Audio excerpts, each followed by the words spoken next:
Hey, welcome to StratComm.Live. This is the podcast. The podcast. The podcast. Yeah. For small business and nonprofit marketing. Correct. That's I believe that's how we branded it. Yeah. And I want to call it the podcast because there's a lot of podcasts out there that talk about marketing, but they're not the podcast. They're not the podcast. They can't. We should trademark that. They can try. We should trademark the. And anytime somebody uses it, if you use the letters THE, whether you say it the or the, you have to pay us 50 cents. We wouldn't have to work in this business anymore. So, okay, interesting story. So we're already into the stories. We're already into haven't even introduced ourselves. We're already into the stories. So just recently, so I'm a worship leader at my church, right? Yes. Yeah.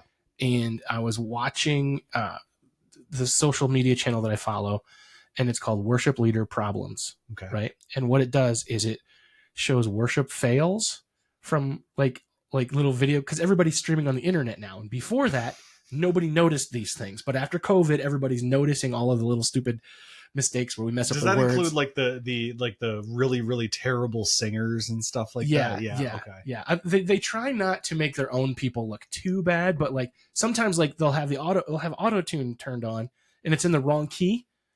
So like you have the singer singing it right, but it's coming out wrong. Or this lady, she sits down at her piano and she's playing and like the stand gives way and the whole piano just goes boom. You know, like in a very tender moment. So that's kind of what they do. Has that ever happened at your church? Where like the keyboard, something bad happens, like it gets knocked over? Or... I don't think we've had anything really crazy major, but we've had little things sure. that could be on there, you know? Yeah. I don't know, we've never sent any in. But, well, okay, here's an example. There's a song that's like, it's all about you, Jesus. It's not about me, right? And the guy sings it, it's all about me. So like that was a funny line. That's funny. Yeah. It's all about me. So I'm a very spoiled Christian. Thank you. There's some of them out there. Yes, but anyway, so the point though is that this Worship Leader Problems got a cease and desist letter from an organization that started back in the 70s who trademarked the word worship leader. Like every how dare you? How do you up until that point it wasn't a trademarkable phrase. Like nobody really like it was after that it really kind of came into prominence the way that it has, right? Sure. And so if somebody, so if somebody uses that, they can come against. So they came against this Worship Leader Problems page, which was like clearly like a meme-ish page. Do you know what I mean? Like it was there to make people laugh, but with a little bit of helping you become a better worship leader too. Do you know what I mean? But mostly that. And they came after him and they made him change their name. Wow. Yeah. Wow. Because they trademarked the word worship leader. Which is really weird. Right. What could we trademark? I don't know, but trademarking the word "the" would make us a lot of money. Yeah, it would. I don't People would run afoul of that all the time. I don't think it works that way. No, it doesn't work that way. And then we're not even here to discuss that. But it was a fun little rabbit trail. Yeah, a little bit. Today we're going to be talking about leveraging social media for nonprofit success. Yes, leveraging being the key term there. Leveraging. We'll get into that. Leverage is a very powerful term. Yes, it is. We'll talk about it. So we should probably introduce ourselves. We should. Kelsey, tell me who you are. Okay, my name is Kelsey Bowden. I am the president and founder of Grand River Agency, formerly Southern Tier Communications Strategies, and a communications professional of nearly 20 years. Awesome. Yeah, my name is Josh Hatcher, and I am the vice president of client success at Grand River Agency. I'm also a published author and a successful podcaster on my own channels and the things that I do over there. And subject of another podcast. Yeah, it's really cool to be able to do this with somebody, because a lot of what I do on my own, or I do with like a random guest over, the internet. So it's kind of cool. It's nice to have friends. It's nice to look you in the eye and be able to talk to you as we do this. So yeah, I know. I feel closer to you through this experience. Oh, yes. Anyway, so yes, leveraging social media for nonprofit success, with the keyword being leveraging. because it's not enough to just use or to utilize social media. There are things that nonprofits can do out there in the digital realm that allow them to have that. Not only do they have their 501c3 or whatever their tax designation would be that gives them an advantage financially, but there are also other programs out there for nonprofits on social media and in the digital realm in general that allow them to have the most impact for very little investment, if any, or very little investment of finances or resources. So we'll get into that here in due time, I guess, because there's stuff that we need to get to first, it looks like. Right. Well, honestly, the most important stuff, I want to know, Kelsey, if you could, I feel like we're like, this is the most ridiculous rabbit trail and I don't even care because it's fun. Mm-hmm. But if you could invite 3 historical figures to a dinner party, who would they be? 3 historical figures. Historical. Do they need to be dead? No, they just need to be somebody that we would look at history and say, there's a figure. Like, there's a figure. Okay, so first, and he's still alive, Sir Paul McCartney, my favorite musician ever. I would want him at the dinner. Yeah, he would be historical. Yeah. Oh, for sure. Definitely. Go Beatles. Would he be required to make music? I would love it if he would play something at said dinner. If there was a piano there, I'd like it if he'd sit down and play, but he doesn't have to. He would be invited to, and he's a natural performer. So Sir Paul McCartney would be one of the historical figures. Now I should probably think of someone who's dead. So we can add someone to that list.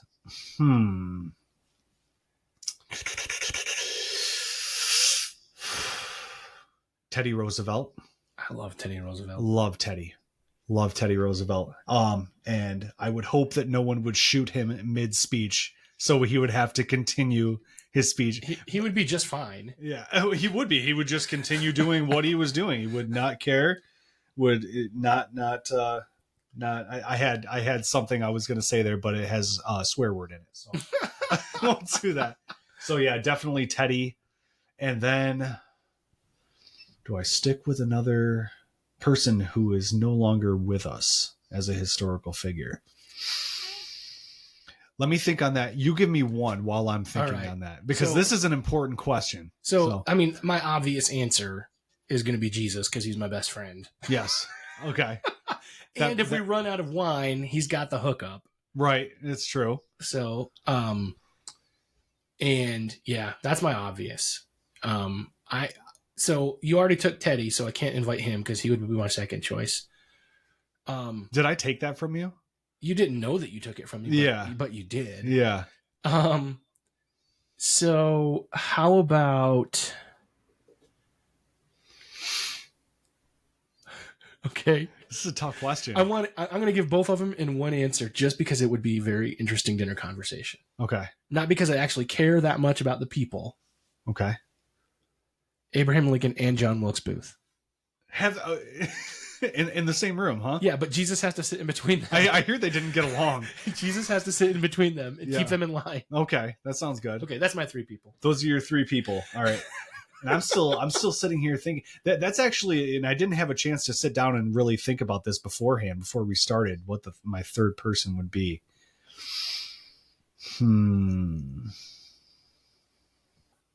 We could ask ChatGPT. We could ask that. No, this is an important. It's an important question. There's so many different possibilities and different reasons why you would want. Well, think of who you've got at the table now. You've got Paul McCartney and Teddy. Do you think they would like each other? I don't know. So you might need a peacemaker to sit between them. A peacemaker. Yeah. Like Gandhi. Bring Gandhi there. Dude, did you know Gandhi was a creeper? What? Dude. Like he would invite like preteen girls to spend the night with him to prove that he was capable of self-control. Ah, okay. Yeah, I actually don't know. I don't know a ton about him, so he's not actually the person. Yeah, you can't invite him now. No, but I was just thinking a peacemaker. I just ruined Gandhi for you now. Right. You know what? What? Chief Corn Planter. Ooh, Chief Corn Planter. Seneca Nation. Seneca. Yeah. We have in my family, we have some Seneca blood, so, several generations back. And this summer, actually, I have, spent some time kind of touching our roots. We went to the Seneca Nation powwow, me and my daughter, like about a month ago, the Seneca Nation Museum.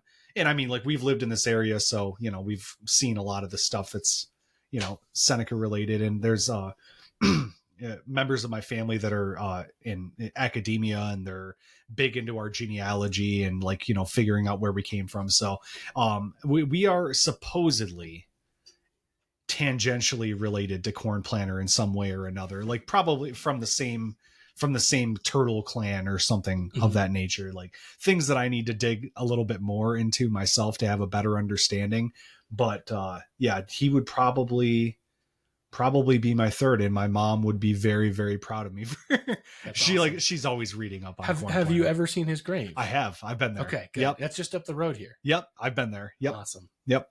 Yeah, that's pretty cool. Yes, it is. Yeah, he's a really so it took me a second to get to the third one, because I really wanted to think of, like, have a well thought out answer. Like, I love how seriously you took that question. I did. Yeah. When I saw that here, I was just like, wow, I should really make an effort at some poignant answers here. So yeah.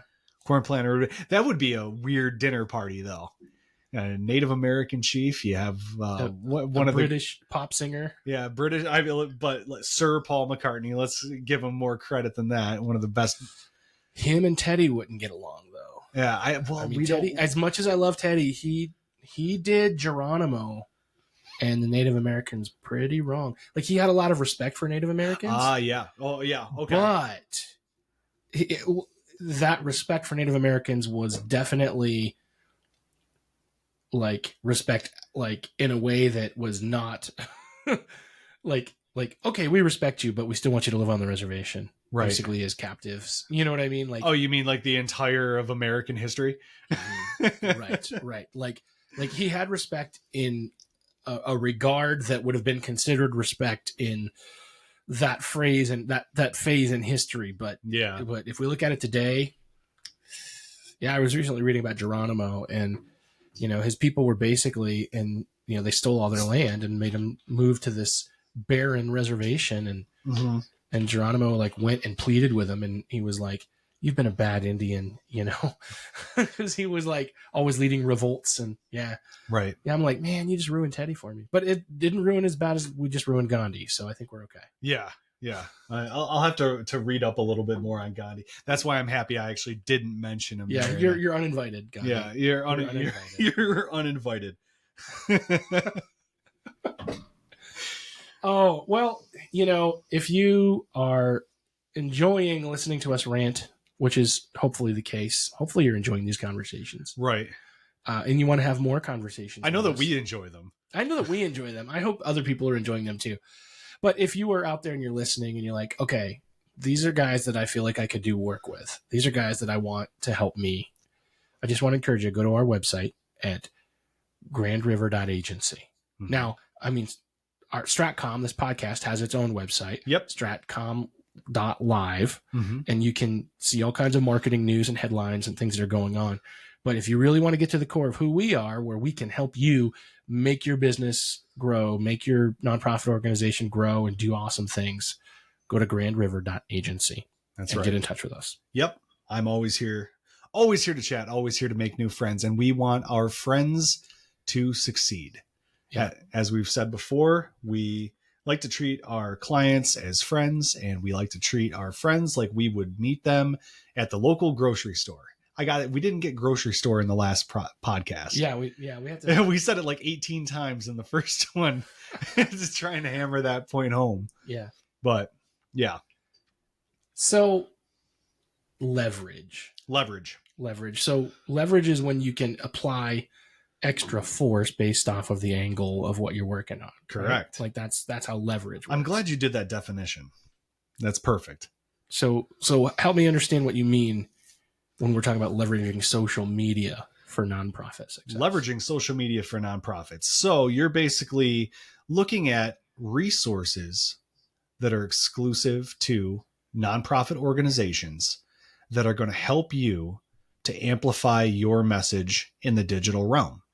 It's not enough for you to be out there. And there are a lot of nonprofits with very slim budgets where they're, at least at first glance, their first and only choice is just to be posting organically, free posts, organic posting on social media, on whatever channels are most applicable to their target audiences. But there are other resources that are available that allow you to take advantage of free training for your staff or for yourself. There's free advertising through things like the Google Ads grant and the Google Ads grant, which is something that we often start our nonprofit clients with first, because that is a kind of like a first easy, quick, low hanging fruit type of win. You're basically, if you're eligible and you check all of the boxes for them, you're basically guaranteed as a nonprofit organization to receive $10,000 a month in free Google advertising, which is fantastic. Now, there are some organizations that are not eligible, even if they are nonprofit, like private schools, for instance, hospitals, things of that nature, that you really need to double check the eligibility. But for the most part, if you have like a 501c3 or related designation, you're guaranteed, for the most part, to get the free $10,000 in that. And that goes, how far would that go, Josh? So $10,000 a month in free Google advertising. So what it would do is it means that any time, especially if, because we're talking about leverage here, right? Yes. So if you really want to leverage that, before we hit how far that goes, the first thing you want to do is you want to make sure that you've got a funnel of some kind that captures, right? We talked about if you get the mindset, we've talked about this before, your donors are your customers. Yes. So if you have a way to be able to take the people that are searching and that find you because of that Google ad grant, right? Yeah. So you have Google ads running, $10,000 a month worth, and then you're funneling them to that place where you can capture their information so that you can then convince them to give you money so you can continue doing the great work that you're doing in your community.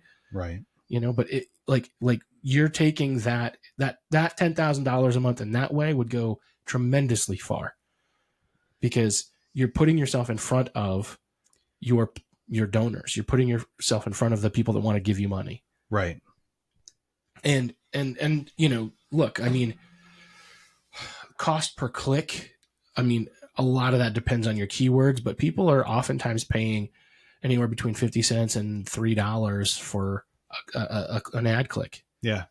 You know, depending on the keywords, and there's a big range on that and their value. But dude, so like, let's be conservative, and let's say you're paying $3 a click, you know, I mean, that's what, like 3,000 clicks to your website. Yeah. You know? Yeah. And if you've really, again, leveraged it by being prepared to make sure that you can capture that data from someone, dude, like, what your capability there is endless. 3,000, you said 3,000 clicks. Yeah. Yeah. That sounds about right. And when you are a small nonprofit who is used to having 79 clicks over the course of an entire year. Right. I just threw a number 79 out there for whatever purpose. I mean, like, that goes a long way. Yeah. And that's $10,000 a month. Yeah. A month in free Google advertising. So like I said, with our nonprofit clients, that's typically where we start, is by going through that eligibility process. And there's a couple steps along the way. Actually, let's post the link to the blog about leveraging nonprofit social media, because that has some more explicit details on exactly how people would go through that process. Too much to mention here. Yeah. At this point, you know, we'll definitely link that in the show notes. So yeah, make sure you click on the show notes and check it out, because there's a lot. I mean, there's so much we could talk about here with that. So sure.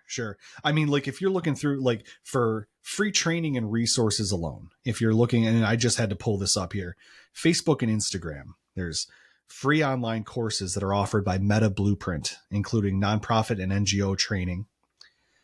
And then Meta Social Impact to learn about the new tools and nonprofit social media learning opportunities that are out there through Meta. You go to Twitter, there's Twitter's Flight School. They call it Twitter's Flight School for classes on ad fundamentals and video marketing capabilities just specific to that platform. And then there's a Campaigning on Twitter handbook, and it's a guide specific to nonprofits and public service professionals. And there's Twitter. Now, I'm just going to run down this list. There's a bunch of, and we will include the link, so people can check this out. But yeah, Twitter nonprofits, to research other training opportunities, to review case studies, keep up with industry trends. LinkedIn is a big one, obviously, for professional audiences. And if you're catering to your donors, as you should be, as your primary audience, is pretty much where you're going to reach them is on LinkedIn. So there's a Get Started with LinkedIn course that's specific to nonprofits. There's LinkedIn's Better Together nonprofit webinars, and there's fireside chats too. So that sounds really nice. I've not participated in that. That sounds nice. And you can chat directly with LinkedIn nonprofit professionals if you have any questions. They have people that are set up specifically for that, or at least a program that's set up specifically for that. YouTube Creator Academy. You're probably familiar with that. Mm-hmm. Yeah, I've used some of that. Yeah. Do you know anything just off the top of your head? I'm not as familiar with that one. Basically, it's just giving you, like, if you have questions about how to do things, but then it also even walks you through how to make content, like how to put good content together. Like, there's so many resources that they put together to teach you and train you how to use this stuff. Right. So if you want to know how to do it yourself, which that's another key thing that we need to think about when we're looking at really leveraging social media. We'll talk about that in a second. Yeah. If you're wanting to do it yourself, then you can educate yourself and train yourself through all of these resources that are available, especially with YouTube, all of it. All of it. Now, I think it's important to say another way that you can leverage it is by finding somebody that already knows it. I mean, I'm not saying that just to toot our own horn, right? Oh, for sure. But I think that's one of the biggest things that a lot of people don't realize or understand is that, like, this could be a full-time job for you. It doesn't have to be. Right. And anything is better than nothing, right? When it comes to making sure you've got something going out on social media. Right. But if you want to make it really effective and affordable, or really effective and captivating for your audience, is you've got to really, really take the time to learn and know what you're doing. Right. Oh, for sure. Yeah. I have more. Tell me more. I have more resources to leverage here. Tell me some more leveraging resources. Leveraging resources. Okay. And this one will be fun because we're just kind of getting into this ourselves, and this is turning to be a valuable resource, even for nonprofits. TikTok. Mm-hmm. TikTok. Just got one of our clients across several of their different platforms on TikTok. And that's something, I mean, the audience for TikTok. That's a tough cookie to crack. For sure. It is. But, because TikTok, you think of TikTok and you think of, teeny boppers dancing and stupid cat videos. Just nonsense. Yeah. Right. And the vast majority of it is that. By the way, my favorite pastime is watching, like, the cringe channels that, like, find, like, public access videos of people singing and doing things that are just horrible. That, like, it's like, what am I watching? Right. I love those. And I'll send them to Kelsey at, like, midnight. Mm-hmm. And I will laugh at them at midnight. But that being said, there are things that are growing on TikTok because it's becoming a source of information, because that format lends itself very well to education and information. Sure. And people are learning. I mean, quick little snippets of information, like insights, what have you. Yeah. And people are using it to learn a lot. Like, there are gardening channels, and you can learn how to garden. If you want to learn how to play guitar, there's a guy on there that'll teach you a short little lesson every day on guitar. Right. And it's amazing what you can learn on there. And so you can be using that as a platform to offer information and education in a way that allows you to really build a relationship with the people on TikTok. Yep. And specific to nonprofits, because TikTok in its wisdom has understood that it is a educational resource, or it can be. So they have created this TikTok for Good account management and analytics resource, because you can't forget the analytics. Of course, you have to know you have to know if what you're doing is working or not. So and it also includes, it says here, promoted hashtags as well. So that's kind of nice. Pinterest, there is a specific to nonprofits. There is a Pinterest Academy course for platform specific nonprofit social media best practices. And then Hootsuite, which we use for one of our clients. Mm-hmm. Yeah. Across all of their 400 million different social media platforms, which is a behemoth in itself, but we enjoy managing all of that. Hootsuite also has free courses for nonprofits using social media, scheduling insights and how to do things like that. And there is you can apply for the Hoot Giving nonprofit social media discount. And I would have to look up to see exactly how much that discount is. But I know that Jimmy was very interested in that, because that saved, I would assume, several $1,000s a year. Yeah, he has a very big footprint when it comes to social. And so that is a huge footprint. So being able to save some money on an app that helps him manage and schedule all of the posts across those is very huge. Right. So, right. Yeah, absolutely. And the interesting thing about these resources that are available is, these big corporations, by offering those resources to you, they probably just basically made themselves a tax write-off. Yeah. Like, they don't care. Like, because they did this, they can then deduct, X amount off of their taxes because they just served a nonprofit. So that's right. Absolutely. So that said, those are the resources, again, that are specific to nonprofits that you can use, that you can leverage to improve your standing in the digital realm. And they're there because you serve a community purpose. They're there so you're not having to spend as much money on reaching eyes. And so you're able to use the platforms and take advantage of all of the possibilities and all of the resources and all of the education and all of the training to make sure that you're doing it right. So you're not just out there blasting social media and spraying and praying, essentially. Right. Yeah. Spraying and praying, hoping something sticks, that sort of thing. Right. Yeah. Well, side note, there is a benefit to some of the spray and pray strategy. If you're like spraying with a fire hose, we did this recently. Yes, we did. Where we had a customer who had several social media channels and wasn't using them, like minimal use. Mm-hmm. They just didn't have the time or the know-how at that point. Yeah, they were focusing on other things, right? And successful, very successful on those things. Yeah, they were focusing on email marketing. They have a 200,000 strong email marketing list. Like, what they were doing there, that works. We would never touch that. Right. We didn't want to take away from that at all. But what we wanted to do was to engage that social audience that they were starting to have, and to help them grow that social audience. So, like, we hit those social platforms like a fire hose with as much content as we could conceivably put out. Oh, sure. Like, we bulked out a ton of content. And as a result, that was thousands of posts and, across all of their platforms. And a lot of those posts might individually not have a ton of views on each one of those posts. Right. But what it did was all of those views collectively told those social media channels algorithms, and it played out a little bit differently on each channel. Yeah. And it was interesting to see how it worked too. But it did play out. It was slightly differently on each channel, but overall, all of those channels had a drastic increase, because one of the things people don't understand about social is that it's not, I'm just going to post it and my friends will see it.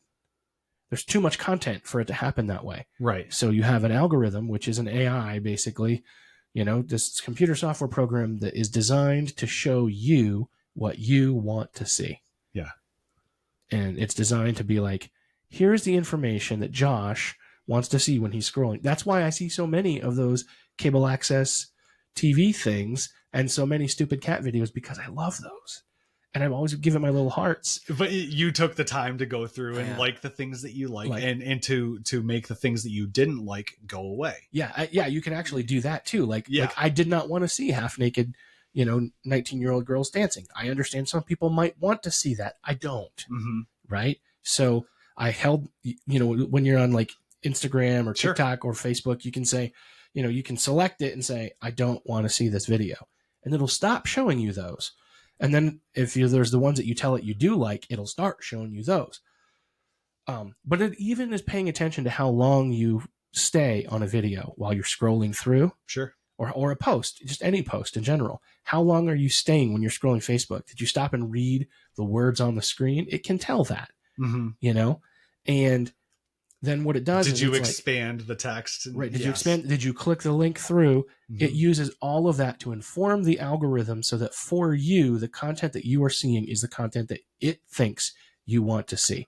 So when we spammed the algorithm by putting out, and spam is the wrong word, blasted the algorithm by putting out so much content, even though there wasn't a ton of individual interaction on each individual post, it started climbing exponentially because it started serving it to more people that would be interested in it based off of their interactions on those posts. And now, as we enter into the second, third phases of the work with this client, we can now start to hone it in and focus so that it's less spammy and more focused on things that they actually, their event promotions and, maybe fewer blog post promotions and things like that, but still some things out there that, are expressing thought leadership, but you don't have to post 17 times a day to get that anymore. Right. To get eyes on it. And that was a lot. And it was a risky strategy. 17 times was an exaggeration. It was like, 3 or 4 across most platforms. It would seem like a risky strategy, except for the fact that we knew it would work. Right. Like if you tell somebody, hey, look, we're going to make this happen by just like dumping in so much content that they can't handle it. Right. Like, that's kind of much. But it made a difference. It really did. Do you still have those KPIs? Do you have them pulled up somewhere? No, I might be able to pull them up real quick. Hold on. Yeah. So just so they have an idea what the, over the course of 4 months, what the engagement increases were. Why don't you tell our audience what a KPI is while we look at Key performance indicator. They're things that, measures of success, essentially. How many eyes are seeing your posts, how many people are engaging with it, how many people are clicking, that sort of stuff. Do we want to say the names of the pages when I read these? Are we okay with that? Yeah, sure. Yeah. Go ahead. So, we brought Nano's Facebook post reach from 0 to 11,000 in the past 4 months without paid ads. Without paid ads. That's the thing. Yep. Yeah. So their posts were reaching 0 people because they hadn't posted really much at all in months. Yeah. So their old posts weren't showing up in the algorithm. 11,000 people were reached. Yes. And we didn't pay for advertising on Facebook. Yeah. That's all organic. Yep. Yeah. So Major Gifts Ramp Up, which was another of their properties, right? And they had 0 impressions. So that's, people viewing their posts. And we put 10,000 pairs of eyes. So 20,000 eyes. 20,000 eyes. Some of them may or may not have 2 Some eyes. of them might not have 2 eyes. Yeah. Roughly. Some might have 3. And again, without paid ads. And then, so Jimmy LaRose has his own personal video, his own personal social channels that he uses to promote the work with all of his different. He has his Facebook author page. He has his LinkedIn. He has Twitter. He has his own YouTube. Yeah. Now, and we're managing all of those.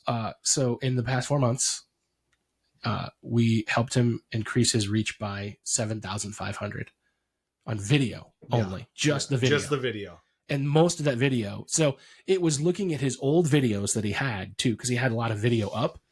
But when we increased with the new videos, the algorithm started serving people the older videos too. Yeah. So all of his videos increased in their views and in their interaction with people because of the new stuff. And I'm seeing 4 months there, but a lot of that was really just the past month. That was beginning around the middle of July. Yeah. There was an increase, a slight steady increase. It was after the middle of months. July. Yeah. There was an increase over that 4 months because there was so much, other content that was pulling people to the page. But the vast majority I was also just posting links to their full YouTube videos as well. Yeah. So it was getting some of that. But when we started really hammering on that short form video, now that's really when it just started. Now, see, that's the thing that if you really want to leverage social media right now, and this could be a transitory thing, it'll probably change when the next big thing comes out. I don't know what the next big thing is, honestly. Everybody's like, oh, we're going to tell you what the next big thing is. Who knows what they're going to come up with next? Yeah, seriously. Who knows? Nobody knows. They thought it was going to be the metaverse and everybody's going to be using VR goggles everywhere, but no. It's not. But right now, the thing that you're going to leverage to get bigger numbers fast is short form video. Mm-hmm. So that's Facebook and Instagram Reels. That's TikTok. That's YouTube Shorts. You can also post those same videos on other networks. We had tremendous success posting those same videos on LinkedIn and on Twitter. They got views, quite a few views on them, but they don't have the same short form, channel like the other ones do. And that algorithm is really going to help you grow. Right. Absolutely. And with this particular client, because they have so many different platforms, a big thing with them is education and conferences and virtual events and virtual training seminars. So they had thousands of hours of existing content, existing video content of all of their expert speakers. And I know that's hard to come by for some organizations. Like they would have to invest in taking time to create the video in the first place, but the advantage with this client is they already had that ready to go. These longer form, hour-long speeches and presentations and things like that could be condensed down into short form video, into little 30-second snippets that could be thrown out there as a reel, as a short, what have you. So do you want to go through your process of breaking those down? Because Josh, you were the one who was doing that. Oh, dude. So I use an app that lets me put in the long form video and then it transcribes it. It's called Descript. And I actually will edit the text from the transcription and then export that as a video, which is a tool that because I used to do that kind of stuff the old fashioned way. Before that app came out, which is a fairly recent app, and they're constantly making improvements to it and making it even better. Before that, I would have to watch the video and pay attention to where I wanted to snip out that clip, and it was, and let's say I stuttered like I just did right now, you try to edit that out of it and, all of that kind of stuff. And then you had to manually type in any subtitles if you were going to do subtitles. This does it all for you. Right. And there are other apps that do the same thing. That's just, Descript is just one software piece that does it. There are many others that do it. So if you were to do, let's just say 2 weeks, if you're to schedule 2 weeks out in advance for our clients at Nano with their short form video and using that platform that, automatically does the subtitles there for you, how much time would you say that saves you? So the time that it saves me, I would just the editing, not the scheduling, because that's another whole beast. But let's just say I'm taking a 1 hour video and I'm cutting it up into, usually out of a 1 hour video, because I do this for myself, for my podcast, I do it for church, I do it for a few other places. A 1 hour video to pull out roughly 6 to 12 good clips. Now, if it's real, and the key to it is looking for good context, because a lot of times, especially with nonprofit or with church stuff, right? Like if it's out of context, you're just inviting a lot of crazy comments. So it has to make sense in the context of itself. Sure. So you want it to, because if it doesn't make sense, people don't care. So like if someone's just, you choose a 30-second clip of a woman giving her famous dip recipe or something. Well, I mean, that might do well, but that's great for TikTok. But no, but if it doesn't make sense in that 30-second clip, right, without the context around it, don't use that clip. That clip needs to make sense on its own. And so that's, and you've done a great job with that. Yeah. And that's really the advantage that I have with using Descript, because I can see the words. I know exactly what they're saying without having to listen to it a bunch of times and go back and forth. But the time that it takes me to get out of a 1 hour video and to break it down into, 6 to 12 roughly clips, sometimes more, depending. But to do that, like, I'm going to say I could probably do that in maybe an hour or less. Whereas before it would have taken me almost as long as the whole video, because I would have had to watch all the way through the video, then the time to edit. Right. Do you know what I mean? Oh yeah. So for like, sure. like right now it's actually probably less. So maybe half an hour to an hour to get the clips out and exported the way I want them versus an hour to 2 hours. So it cut that time in half. And as I get better at it, I'm doing it faster. So, like I did one the other day and I got at it. I did it in 20 minutes because I got, I knew what to expect as I'm going through it. So, that all really, the timing that saves you a ton of time to be able to edit it that way. Right. And to pull it out. But even just to shoot. So like for my own channel, one day I just sat down and I've written books, right? Yeah. So I take the book that I've written and I go through and I just highlight quotes and I pull them out and I pop them in a document, quotes that I wrote and that I could read in under a minute or speak. Like I could look at the quote and get it in my head roughly to be able to speak it. Sure. Then I held up my cell phone or put it on a tripod or whatever. And you want to hold it like up and down. Because if you're doing that short form video content, ideally is going to be vertical filmed. Right. You can use horizontal filmed, but it creates a whole new structure and it makes it a little less, useful, especially if you're cutting up a video that's shot this way, then you've got to crop it and it doesn't always look right. It's tricky. But if you're shooting it yourself, hold your phone up and down vertically. And, so I just made a document and I sat there and one day I had one afternoon and I just looked at each of the quotes. Maybe it was a little story. Maybe it was just a little saying. And I just sat there and I recorded all of those on my phone in one afternoon. And I did maybe 50 of them in an afternoon.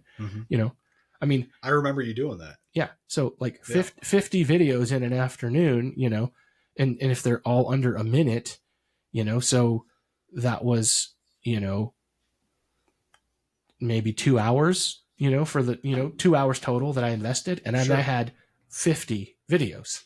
Right. You know what I mean? There's a way to do it. Yeah, absolutely. And so you don't even have to invest in all the expensive stuff. You just take the time to plan it and then put it out. I didn't mean to talk that long about short form video because it's not everything to do with.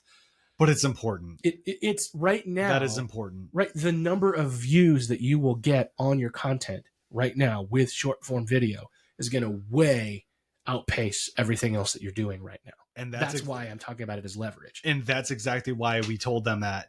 We told Nano that at the very beginning of our work with them was we suspect that this is going to be the case. Yeah. It took a little while to get to that point where we were able to, we had the capacity to, work with thousands of hours of previously existing video footage and, put it in some sort of a logical format. But... And it's going to do the same thing for the rest of your content because what it's doing is it is, again, telling the algorithm your content is valuable to this person. Sure. So then it'll show them the rest of your content, like on, the other places they're at. So, right. Hey, let's talk about scheduling, given that is such a behemoth. And our clients down there at Nano, and we appreciate them so much. They are great clients. They're experts in their field, nonprofit fundraising. They're the National Association of Nonprofit Organizations and Executives. And they also have a platform that's called Major Gifts Ramp Up. And that is for fundraising strategies, all across the board. Raising money is oxygen, as Jimmy says, to support and sustain, to build, support, and sustain your nonprofit mission. So if you're a nonprofit listening to this, you definitely want to check them out. But as far as social media scheduling goes for a client like that, they are an anomaly because they have such a range, a depth and breadth of different platforms. But I mean, your average smaller nonprofit might have 2 or 3. Right. They might have an Instagram and a Facebook and a Twitter. Maybe. Yeah. Or a LinkedIn. Or maybe. LinkedIn, something like that. So I do think that you should think about having all of them. You should. Even if you don't use all of them as much, just having them for, the placement at least, And I'm not huge on Twitter or X or anything like that. But I mean, like having that stuff out for whatever reason, and maybe you could explain this a little bit better to me, Josh. You seem to know a little bit more in this department. That's very, very good for search engine optimization. So posting links on Twitter. Yeah, I don't know why it is.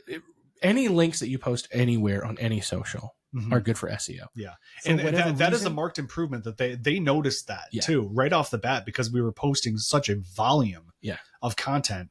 You know, they definitely noticed the get SEO boost. Yeah. From that now pretty quickly. With Twitter, for whatever reason, they've got a pretty good relationship with Google in terms of programming.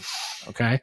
I don't, so like sometimes you will post an article on Twitter, and when you search for some of the keywords in that article, the Twitter post will sometimes outrank your actual post. Yeah. On your blog. Right. You know? Mm-hmm. So like, it's just good. So you should at least use it for that. Right. You know? But we'll talk about Twitter in another episode because I have a whole lot of crazy thoughts on Twitter. Twitter or X. X, right. Yeah.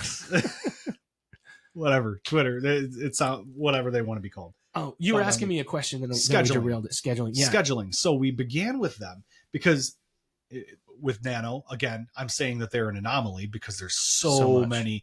It's very hard to just put together a CSV that's going to automatically that is going to schedule things automatically for you. So you're not having to go in and schedule each post organically, which is what we spent a lot of time doing at first because it was such a monumental task organizing all of those different platforms and all of those different posts every single day. So as far as scheduling goes, what are some best practices for that, Josh? So let's say that we're going to talk about let's say you have someone other than our largest client with all of those different like platforms. I said, they're the anomaly. This is your regular guy. Yeah. So first of all, like you don't have to worry. Like let's just make the simplest possible but most effective. You know, like if you made a different post for each network, that would be like the ideal situation. But I know that most people don't have time for that. That's okay. So let's say you make one post a week. Okay. So no, let me say that different. One post a day, and we're going to exclude weekends. This is like the bare minimum that you should be doing. Right. Okay. Right. So you have 5 days in a week, and you should post on all of your networks. Just take the same post and post it on all of them. Like that's the minimum that you should do. You could do more to make them different, make them unique if you wanted, but the minimum that you should do. I like to spread it out and change things up. So people are seeing different things on different platforms. It makes sense to do it at different times as well. Yeah. Yeah. That's a great thing to do. But if you're the guy who doesn't have a lot of time, right? You're like, I don't have much time to give this.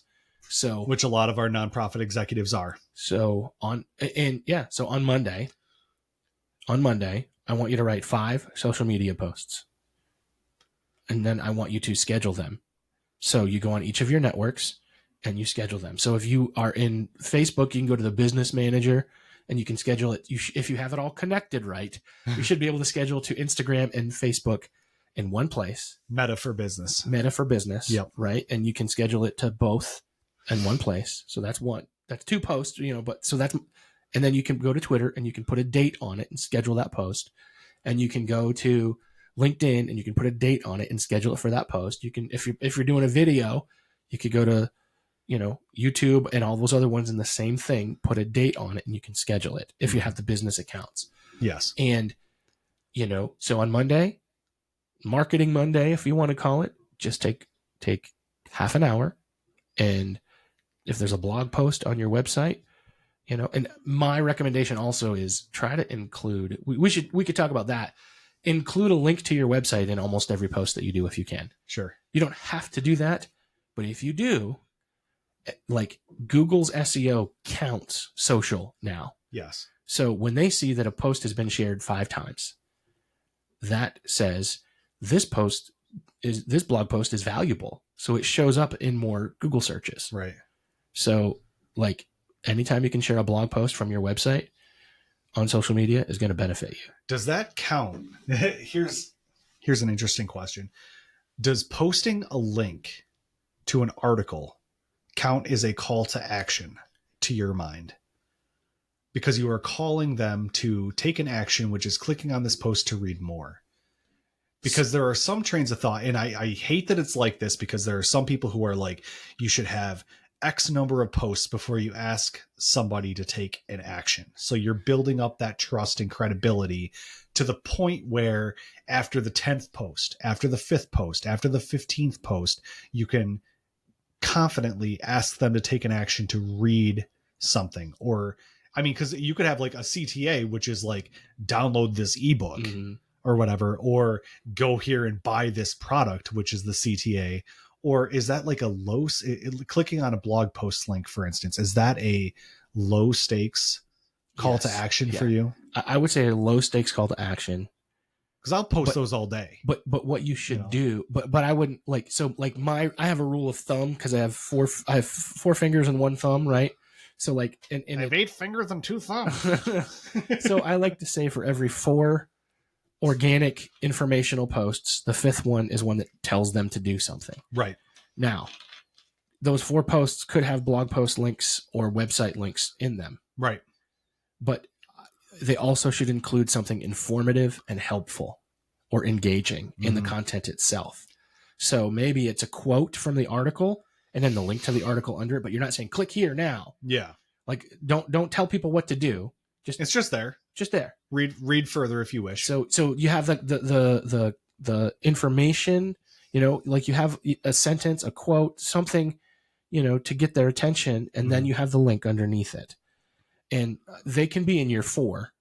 And then your 5th one is download my ebook now. Yeah. Download my white paper now, because you've kind of earned the right, because 4 times you've fed them something useful to them. Right. Your blog post is useful content, and hopefully your blog post is also useful content and not just buy my stuff. Right. Oh, for sure. And so now that ratio of 4 to 1 all depends on you, your audience, like that can change, but that's like the one that I like to picture in my mind, especially when I'm giving the illustration. Right. I like to treat it on like an organization versus an individual standpoint, because there's no reason that if your client, and I'll use Jimmy as an example, but like any client who asks you to manage their personal social media, that sort of thing, like their personal stuff, like they shouldn't be so spammy with it.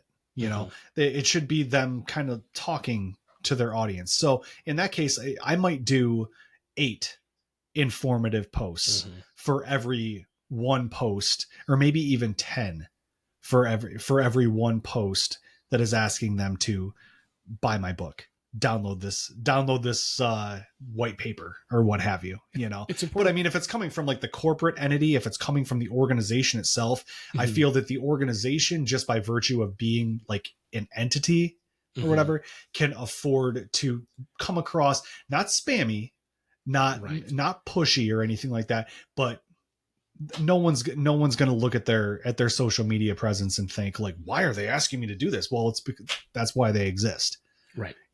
So where it's 4 to 1, maybe for an organization, 8 to 1 for an individual. But I mean, like, there's so many different trains of thought though. I don't even, because next week HubSpot is going to come out with an article that says that it should be every 15.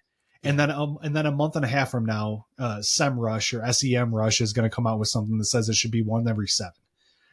Like I don't think it matters. I don't think it matters how, like, the ratio isn't as important as people pay a lot of attention to the ratio though. They do, but I don't think you have to pay as much attention to the ratio as much as, are you getting clicks? Right. Like, is it working? Like, are people engaging with it? And are you informing social media is a conversation. It's personal. It's not just a billboard, right? When you go to the grocery store and you see the cork board and everybody's got their flyers. How many times do you say grocery store this? I don't know, but we said it. Is this the second time? This is the second time. Should keep a little chalkboard here. You go to the grocery store and you see the cork board, and it's got all the flyers on it, right? Yeah. And they're all pinpointed to it. Like, that's not what social media is, and you shouldn't treat it that way. And here's the other thing that a lot of, and I don't want to say our clients, but I think a lot of people in general don't recognize or understand, that you can get a lot more traction if you engage them. When someone comments, take the time to respond. Yeah. If you can do that, and I understand that not everybody You're not just can. speaking at them. Yeah, you're not Right. just yelling at them. It is a two-way conversation. And so when, like I can think of several big channels that probably hired an intern, you know what I mean, to pay them minimum wage just to sit there and comment all day, but they respond to every comment. Mm-hmm. And you start to feel like you matter to Wendy's. You know what I mean? Although Wendy's social media is like, dude, you want to, everybody, I want you to get online and I want you to look up Wendy's Facebook account right now. Just go to Wendy's. And I don't know what happened. I don't know why it is the way it is. Why are you how you are? But it is mad. It is like Grandma Barb and like she had too much to drink and they hired her as the social media intern for Wendy's. And the problem is, well, it's not a problem. The genius of it is it's on brand. Like it makes sense for a square cheeseburger joint with milkshakes that you can't drink through a straw. You have to eat with a spoon to have social media posts like this. Kelsey, you have it up. Can you read a couple? Yeah. That's what I'm laughing at right now. We broke Kelsey, ladies and gentlemen. Oh my God. Like I was scrolling and like one of the first ones I saw was Deb, get off my Netflix, you snake. It's just but look how many comments it has. 2,300 comments, 2,600 shares, 24,000 likes. 24,000 likes. 24. Deb, get off my Netflix, Now, you snake. Not everybody can pull off Wendy's. Oh man. Oh. But it's like I said, it's like your Grandma Barb had too much to drink. Yeah. And she grabbed your phone on accident and you're the social media intern for Wendy's and she keeps posting on there. You know those crappy like strawberry candies? These things? Yeah. Yeah. I don't know if yeah. Those it's just whoever it is says I always carry these in my purse for after I eat chili and have to meet people later. Purchase now, ships to me. So now, as soon as you mentioned Wendy's, like I had to look at the most recent stuff. Like so locally in Olean, Taste Pizza's Twitter was also very wild for a while. It was wild, and now they've kind of tamed down a little bit. I don't even know if they're posting there anymore, but I'm not. They serve square pie there. Yeah, square burgers, square pie, yeah. Wild social, square pie. Square pie ain't real pie. Oh, that story. Okay, never mind. I digress with that. I could go on that story for an hour and a half, and I have tears in my eyes right now. I'm still laughing so hard at the. So I'm not saying you have to Netflix, you snake. I'm not saying you have to do social media like Wendy's. It's extra. It's very extra. But what they realize is, what Wendy's realized is that their branding is strong enough that they can do whatever they want. They had a TikTok. And like, I don't remember what month is national. I think it might have been a day of like National Roast Day. And so they had like a Wendy's avatar that looked like the little Wendy's girl.